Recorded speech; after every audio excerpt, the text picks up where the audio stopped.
Hello everybody and welcome back to Weeknight Hero. As always, I'm your GM, Evan. So wrapping up this campaign creation series, I thought I'd end it with the literal finale by tying up all the loose ends in a climactic finale.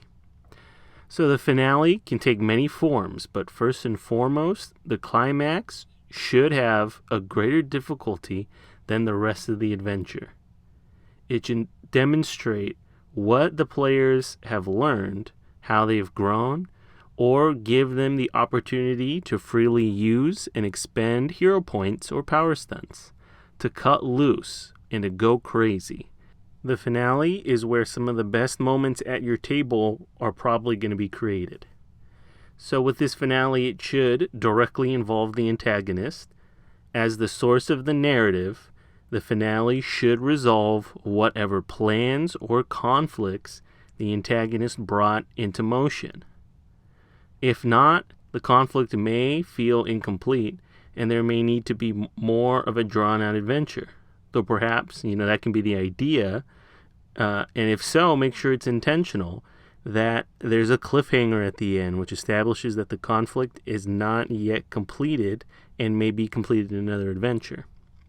So, the finale comes in a few forms, the main one being the boss battle, and the second one being the doomsday device. So when we talk about boss battles, they are some of the easiest and simplest forms of conflict that the heroes can resolve, because the way you resolve it is by defeating the antagonist. But there are a few ways that a boss battle encounter should be structured. When we look at it statistically, the boss should be at least one level higher in power level compared to the adventurer or the heroes.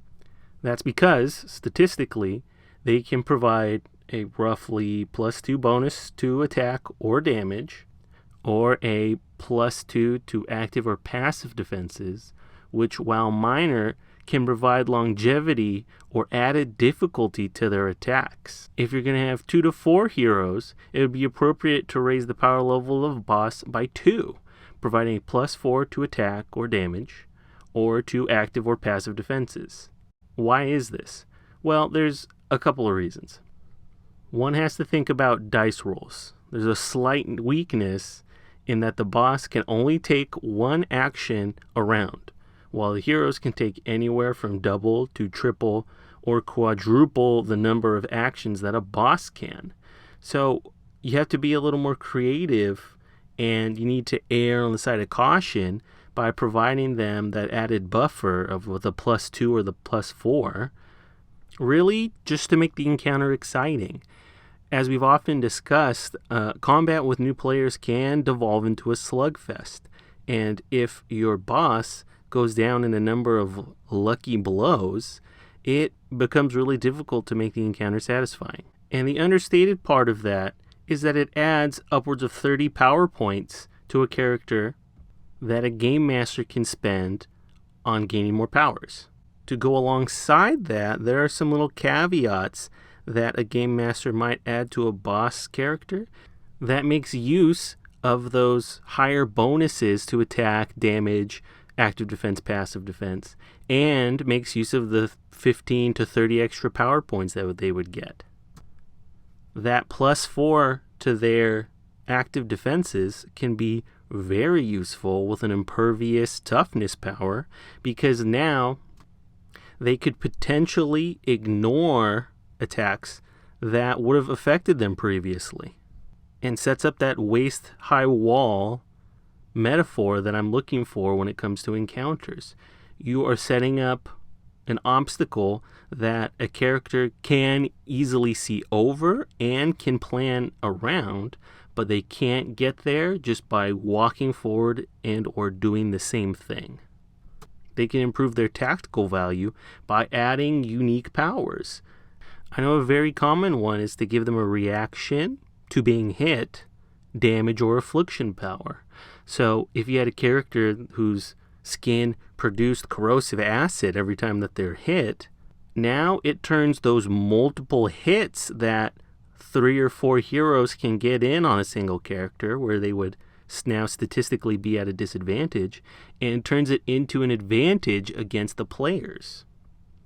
In a similar vein, you might take your character in a direction of wide-ranging or perception-ranged attacks. Why?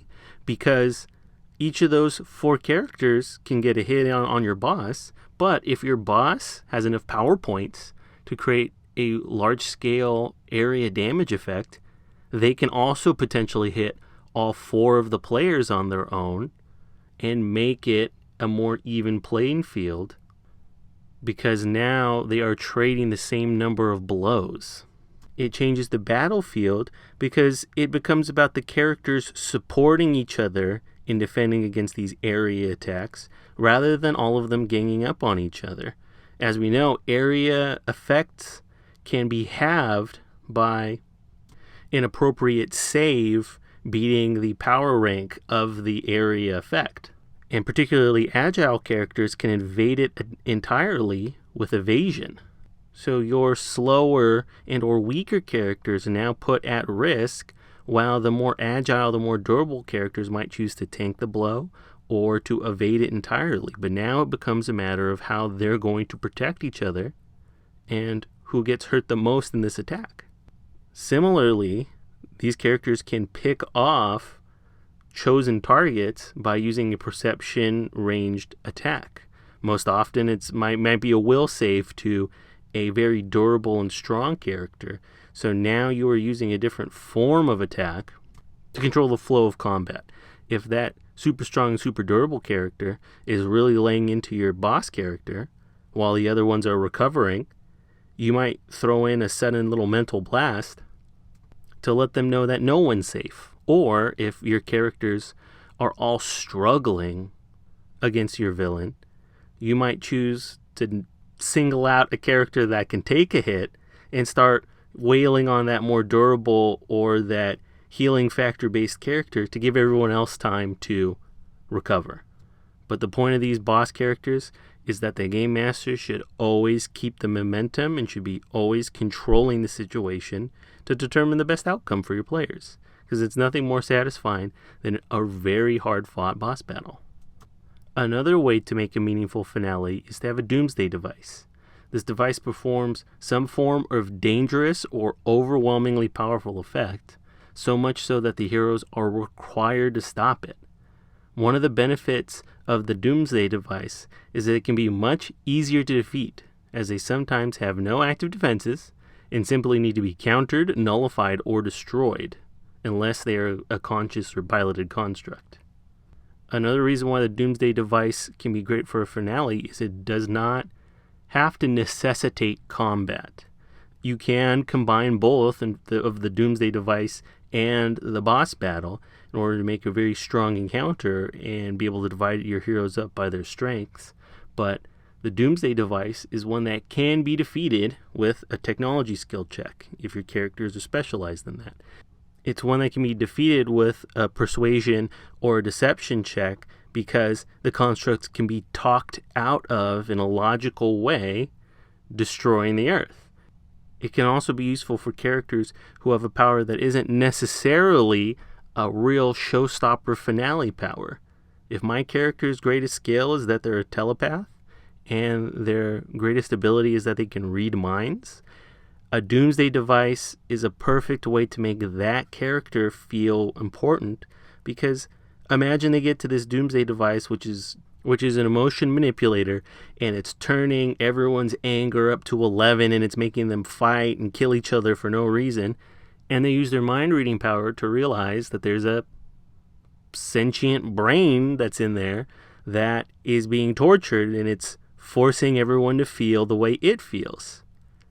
Now that character was a mind reading power, which you would never thought would be the one to win out the day, can go into this brain's history and make it realize that it does not want to be angry anymore.